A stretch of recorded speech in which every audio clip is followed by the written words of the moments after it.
गोडसे ने गांधी को क्यों मारा के 7वें एपिसोड में आपका स्वागत है। इस सीरीज के जरिए हम उन परिस्थितियों का अध्ययन करने की कोशिश कर रहे हैं कि आखिर वो क्या वजह थी जिसके कारण गोडसे ने गांधी की हत्या की। पिछले एपिसोड्स में मैंने आपको बताया था कि आजादी के बाद गांधी किस तरह से हिंदुओं की कीमत पर मुसलमानों का तुष्टीकरण कर रहे थे, जो बाद में जाकर उनकी दुखद हत्या की वजह बना। लेकिन आज के एपिसोड में मैं आपको तथ्यों, तर्कों और सबूतों के साथ बताऊंगा वो सच जिसकी वजह से गोडसे ने गांधी की नृशंस हत्या की। और ये वजह थी पाकिस्तान को 55 करोड़ रुपए देने की गांधी की जिद। ये वो मामला है जिस पर 7 दशक गुजरने के बाद भी बहस होती है। गांधी के समर्थक ये बार बार कहते हैं कि गांधी ने अपना आखिरी अनशन पाकिस्तान को 55 करोड़ रुपए देने के लिए नहीं किया था, जबकि गांधी के विरोधी इस बात से सहमत नहीं होते। भारतीय इतिहास की सबसे विवादित घटना के असली सच को सामने लाने से पहले आपके लिए जानना जरूरी है कि इसे लेकर गोडसे ने गांधी पर क्या आरोप लगाया था। गांधी की हत्या के बाद जब गोडसे पर केस चला तो उसने भरी अदालत में गांधी की हत्या करने के पीछे कई वजह गिनाई। इनमें से सबसे महत्वपूर्ण थी पाकिस्तान को 55 करोड़ रुपए देने की गांधी की जिद। गोडसे ने इस बारे में भरी अदालत में कहा था कि गांधी ने खुद कहा था कि किसी सरकार से उसका फैसला बदलवाना सबसे मुश्किल होता है, लेकिन भारत सरकार ने गांधी के अनशन के कारण पाकिस्तान को 55 करोड़ रुपए न देने का अपना फैसला बदल दिया। भारत सरकार ने पाकिस्तान को 55 करोड़ रुपए न देने का फैसला जनता का प्रतिनिधि होने के नाते किया था, लेकिन गांधी के अनशन ने इस निर्णय को बदल दिया। तब मुझे यह एहसास हुआ कि गांधी की पाकिस्तान परस्त नीति के सामने जनता के मत का कोई महत्व नहीं है। यानी गोडसे का कहना था कि गांधी की वजह से भारत ने पाकिस्तान को 55 करोड़ रुपए दिए। गोडसे ने यह सच कहा था या झूठ, इसकी पड़ताल करने से पहले यह जानना जरूरी है कि आखिर यह पूरा मामला क्या था। दरअसल 15 अगस्त 1947 को भारत और पाकिस्तान के बीच सिर्फ जमीन का ही बंटवारा नहीं हुआ था, बल्कि हर तरह की चल अचल संपत्ति भी दोनों के बीच बांटी गई थी, जैसे रेल के इंजन, उनके डब्बे, हथियार, टैंक, लड़ाकू विमान, सेना के घोड़े और यहां तक कि सरकारी दफ्तरों की कुर्सी, मेज और पंखों तक का बंटवारा हुआ था। लेकिन सबसे ज्यादा विवाद हुआ रिजर्व बैंक में जमा 375 करोड़ रुपए को लेकर। एक समझौते के अनुसार इस नगद राशि में से 75 करोड़ रुपए पाकिस्तान को दिए जाने थे। पाकिस्तान के अलग होते ही उसे 20 करोड़ रुपए की पहली किश्त दे दी गई और अब बचे 55 करोड़ रुपए। भारत ये बकाया राशि पाकिस्तान को दे देता, लेकिन अक्टूबर 1947 में पाकिस्तान ने कश्मीर पर आक्रमण कर दिया। ऐसे में भारत सरकार और देश की जनता का भी मानना था कि अगर ये 55 करोड़ रुपए पाकिस्तान को दे दिए गए तो वो इससे विदेशों से हथियार खरीदेगा जो कश्मीर में भारतीय सैनिकों का खून बहाने में काम आएंगे। 1948 के जनवरी के पहले हफ्ते में इन 55 करोड़ रुपए को लेकर विवाद बहुत ज्यादा बढ़ गया और ठीक इसी समय इस विवाद में एंट्री होती है भारत के पहले गवर्नर जनरल लॉर्ड माउंटबेटन और गांधी की। 6 जनवरी को माउंटबेटन गांधी को मिलने के लिए बुलाते हैं और उन्हें यह समझाते हैं कि भारत को बकाया 55 करोड़ रुपए पाकिस्तान को दे देना चाहिए, नहीं तो इससे सारी दुनिया में भारत का अपमान होगा। बस फिर क्या था, गांधी ये जिद पकड़ लेते हैं कि भारत को 55 करोड़ रुपए देना ही होगा। लेकिन दूसरी तरफ सरदार पटेल इस बात पर अड़ जाते हैं कि पाकिस्तान को यह रकम तभी दी जाएगी जब कश्मीर का मसला सुलझा लिया जाएगा।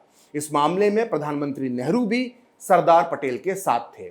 अगले 6 दिन तक गांधी सरकार पर दबाव बनाते रहे, लेकिन 12 जनवरी 1948 को सरदार पटेल ने पाकिस्तान को खरी खोटी सुनाते हुए एक 6 पन्नों का बयान जारी कर दिया, जिसमें उन्होंने साफ साफ ऐलान कर दिया कि भारत सरकार पाकिस्तान को 55 करोड़ रुपए नहीं देगी।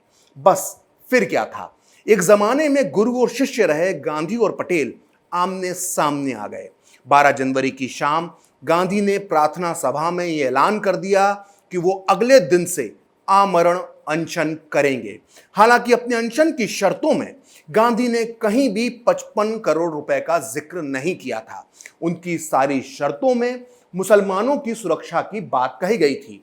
यानी सीधे लफ्जों में कहा जाए तो गांधी का कहना था कि जब तक दिल्ली में मुसलमान सुरक्षित नहीं हो जाते तब तक वो अन्न का एक दाना भी नहीं लेंगे। लेकिन उस दौर में सभी का मानना था कि गांधी के इस अनशन के पीछे पाकिस्तान को 55 करोड़ रुपए दिलाने की मंशा छुपी हुई है। और इस बात का सबूत मिलता है कपूर कमीशन की रिपोर्ट में। गांधी हत्याकांड की जांच के लिए भारत सरकार ने यह कमीशन 1965 में बनाया था। इसने पूरे 4 साल तक जांच के बाद 1969 में अपनी रिपोर्ट सरकार को सौंपी। जस्टिस जीवनलाल कपूर ने अपनी इस जांच के दौरान गांधी हत्याकांड से जुड़े 100 से ज्यादा लोगों की गवाही ली थी, जिनमें से एक सरदार पटेल की बेटी मणिबेन पटेल भी थी। मणिबेन पटेल हमेशा साये की तरह अपने पिता के साथ रहती थीं और उनकी हर मुलाकात और गतिविधि अपनी डायरी में नोट करती थीं।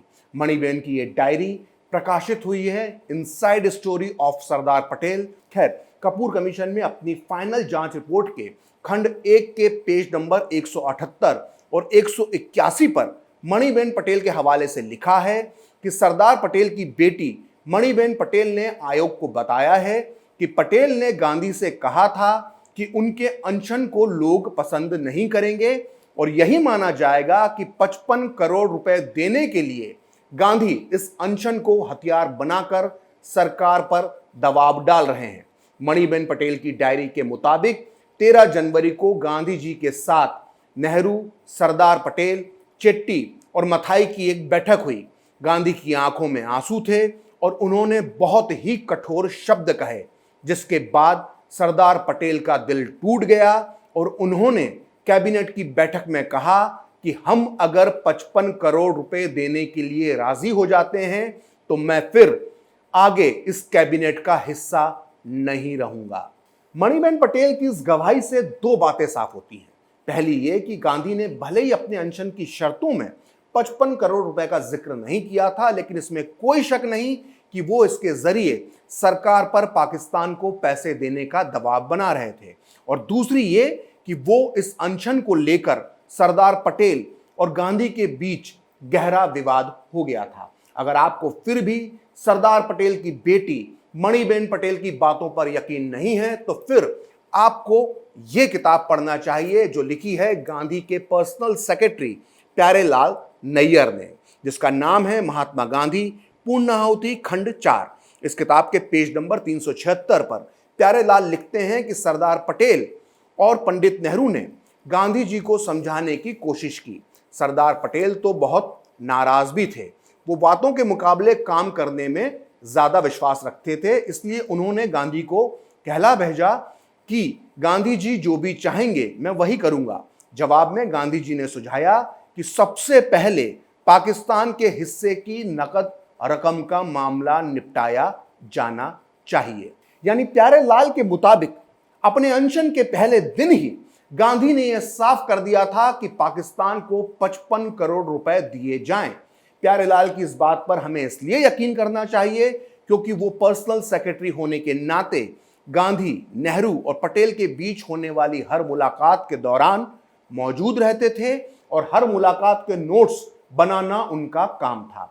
अगर फिर भी आपको मणिबेन पटेल और प्यारेलाल नैयर की बात पर भरोसा नहीं है तो फिर अब मैं एक ऐसे शख्स का हवाला देना चाहूंगा जिस पर कोई भी वामपंथी, गांधीवादी और जिहादी सवाल नहीं उठा सकता। उस इंसान का नाम है मौलाना अबुल कलाम आजाद और यह है उनकी लिखी मशहूर किताब इंडिया विंस फ्रीडम का हिंदी संस्करण आजादी की कहानी, जो इस वक्त मेरे हाथ में है।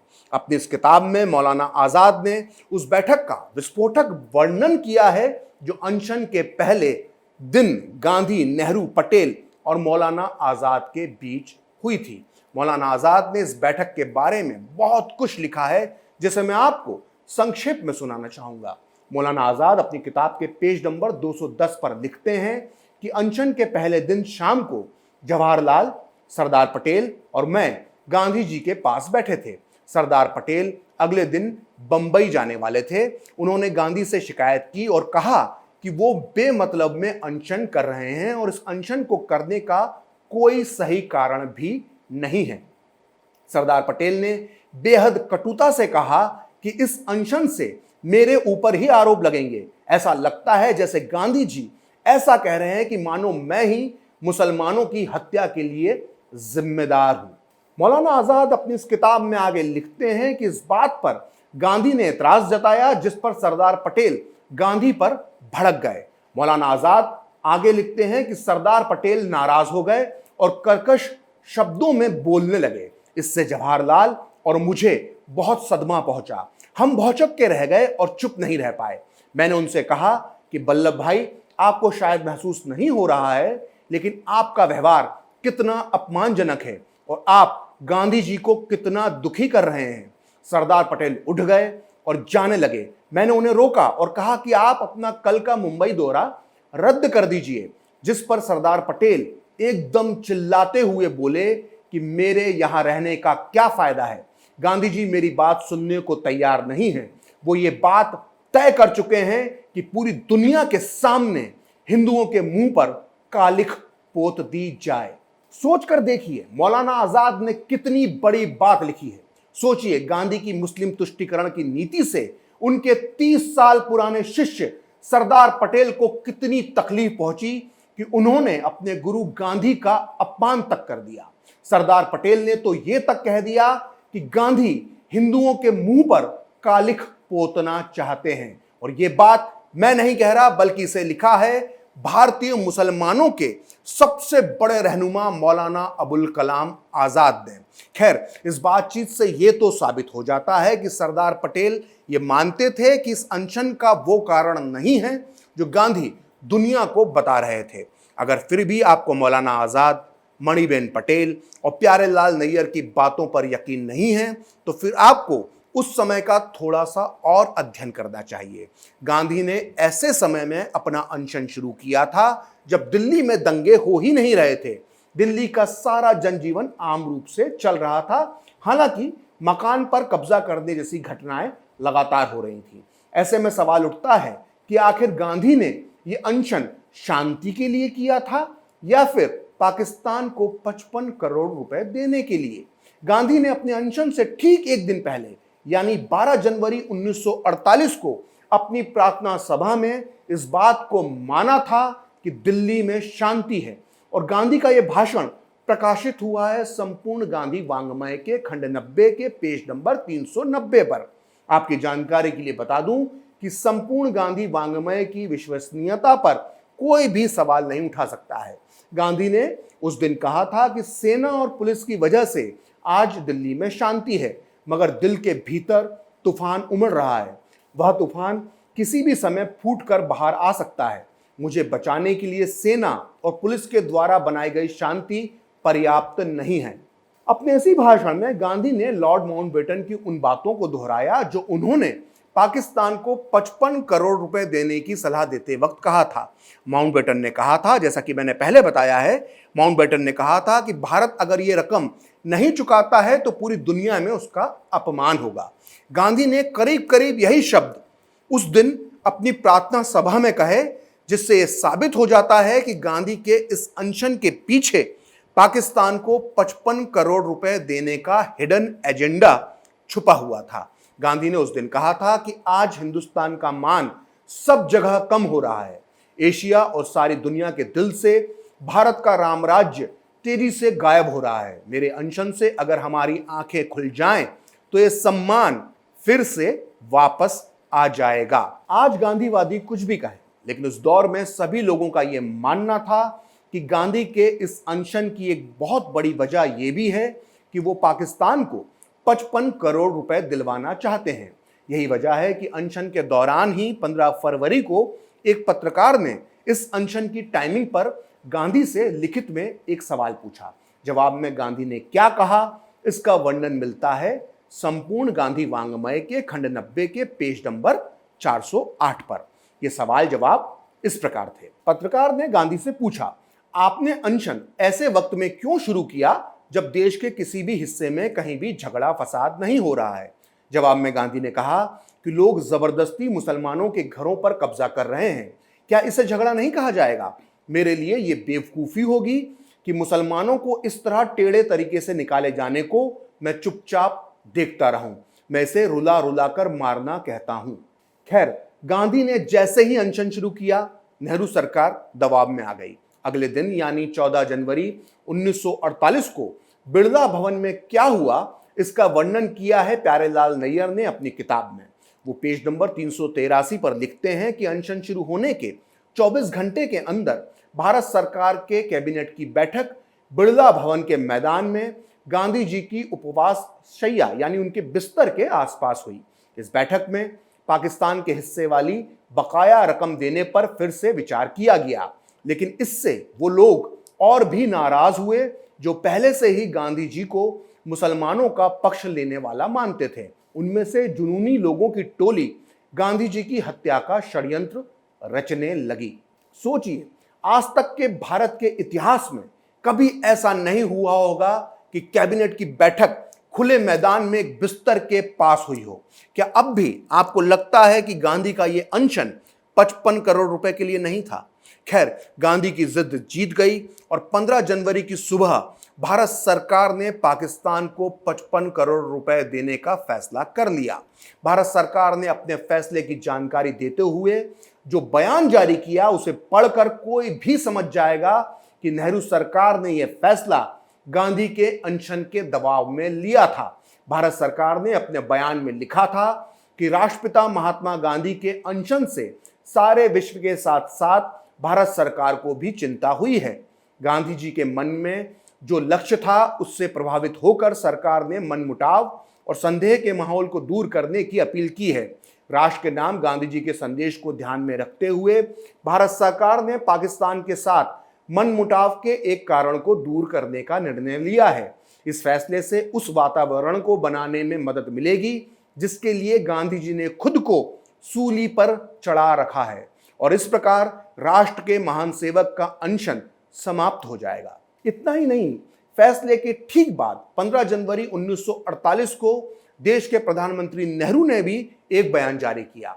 यह बयान छपा है इस किताब में जिसका नाम है सरदार पटेल, आर्थिक एवं विदेश नीति, जो इस वक्त मेरे हाथ में है। इस किताब के पेज नंबर 142 पर लिखा है कि नेहरू ने कहा था कि पाकिस्तान को 55 करोड़ रुपए देने का सरकार का निर्णय बहुत ही सावधानी पूर्वक और गांधी जी से राय लेने के बाद लिया गया है। गांधी जी ने अपने अनशन की शर्तों में कहीं भी 55 करोड़ का जिक्र नहीं किया था, लेकिन जैसे ही सरकार उनके सामने झुकी, गांधी जी की खुशी का कोई ठिकाना ना रहा। यहां तक कि उन्होंने सरकार के फैसले का सारा क्रेडिट भी खुद को दे दिया, और गांधी ने इसी बारे में 16 जनवरी 1948 को प्रार्थना सभा में कहा कि किसी भी सरकार के लिए अपने फैसले बदलना आसान नहीं होता है। हमारी सरकार ने यह कदम क्यों उठाया, इसके पीछे मेरा अनशन था। इस उपवास से सरकार की सारी सोच और उसकी विचारधारा ही बदल गई।